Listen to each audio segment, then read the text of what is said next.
Hey Wargamers, today we're going to talk about Ethereals in the Tau Codex. I did a version of this review on the index iteration of Ethereals, and they haven't changed very much. If you want to check that review out, it's in the description below. But they have benefited particularly well from the sept tenets. So we're going to talk about that, how you might want to use Ethereals in your army, and particularly what septs you might want to use with them. Before we do that though, I want to say thanks for watching. If you like this video, go ahead, hit subscribe and the notification bell. That way you don't miss any of my upcoming Tau content. All right, so Ethereals are basically a unit that have become indispensable to certain types of builds, but overall they're an optional HQ choice. They're not compulsory. You don't need to take them to do well with an army list, but they can be a really nice support unit for certain types of builds. Ethereals are 45 points base. You get movement 6 inches, 3 up weapon skill, 4 up ballistic skill, just like most Tau. Strength 3, toughness 3, 4 wounds, 3 attacks, leadership 9, and a 5 up save. So right off the bat, you might be thinking, hey, Ethereals are a little bit more close combat oriented than the average Tau. And that's true, but that's not how you want to use them. You'll notice also that they are relatively squishy and have a really poor save. So not something that we want to actually have be in combat. Yes, if they end up in combat, they are going to be able to, punch, but they're still Tau punches. They're not going to do a whole lot of damage, and it's only one guy. It's not like this one Ethereal is going to turn the tide of an entire game worth of combat. So keep them out of harm's way is the #1 rule with Ethereals. They have a couple different options here. One is that they can switch out their Honor Blade, which gives them Strength 5 as opposed to Strength 3.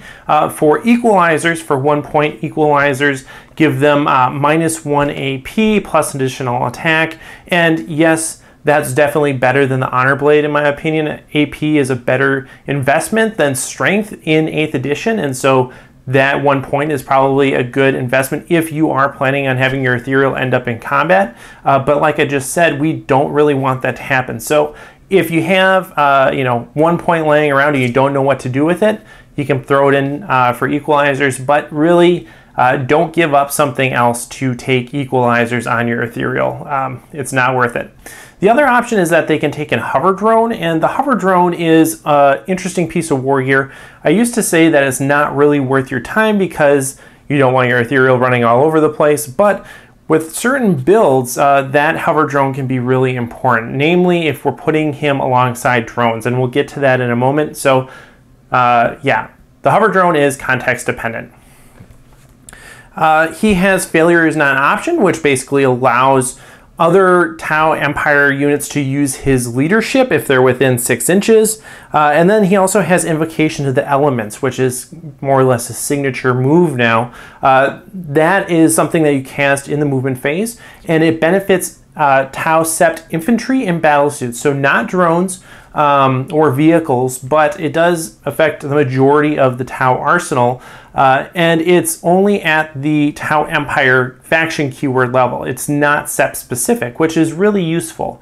It's an important note here that Ethereal abilities benefit units of other septs as well. So they're universal buff. You don't have to have them in the same detachment as the unit you're buffing, and that's really valuable. That means that you can have Ethereal in any detachment that you want and not worry about restricting its abilities to only that detachment or sept.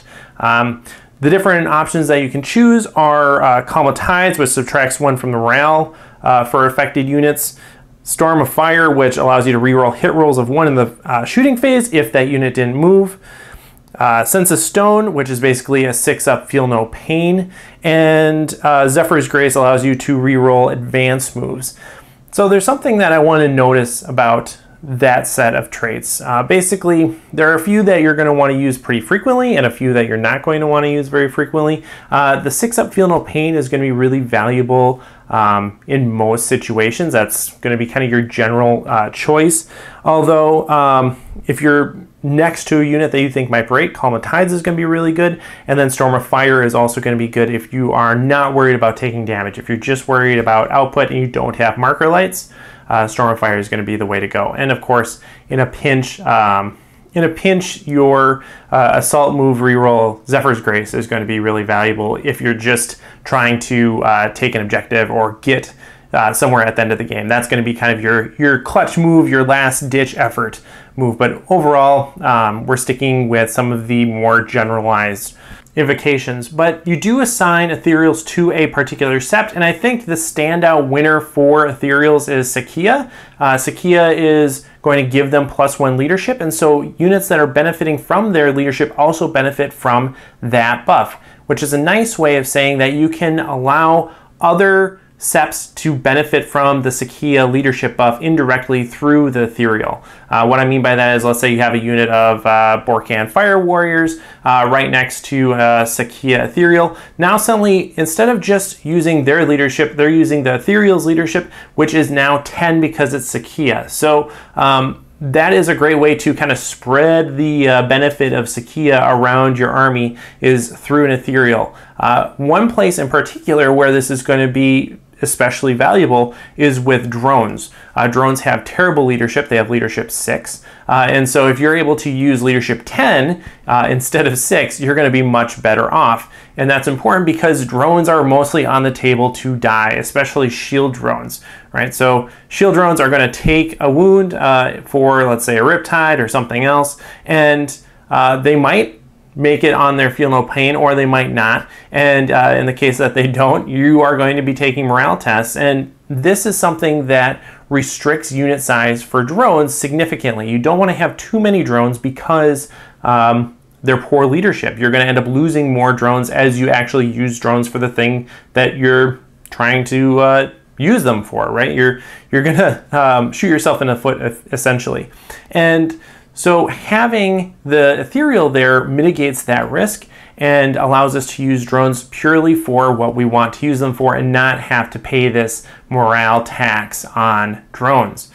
And so this is where having a hover drone could actually be very useful, in that hover drones are going to allow an ethereal to keep up with drones and other jetpack units that would be benefiting from the drone. So your ethereal can be on a hover drone, keep up with the drones that are supporting your Riptide or whatever else, and not worry about falling behind. Granted, you still have a 6-inch bubble, so it's not necessarily required war gear, but it could be a nice utility in case you need that.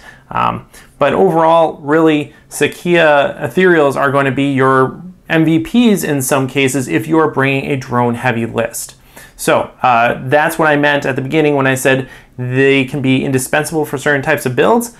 Sakaya ethereals are going to be your guy for drone builds or battlesuit builds that have a lot of drones. But really, I think the best way to bring a Sakaya ethereal is at the head of a Vanguard detachment filled with Firesight marksmen as your elite choices. So you have your ethereal and then a few Firesight marksmen. Not only are you getting the bonus to leadership on the ethereal, but now the marksmen are benefiting from that ability to re-roll their misses. And so that works out pretty darn well in a lot of cases. Plus you get access to the Sakaya Marker Light stratagem as well. So lots of good things about that detachment, something I strongly encourage, and something that can work its way into a lot of different builds regardless of what else you're bringing. So a lot of utility built in there. Overall, I think ethereals are a nice support unit. You don't necessarily need to bring them a lot of the things that you're getting from ethereals. You can work around in other ways.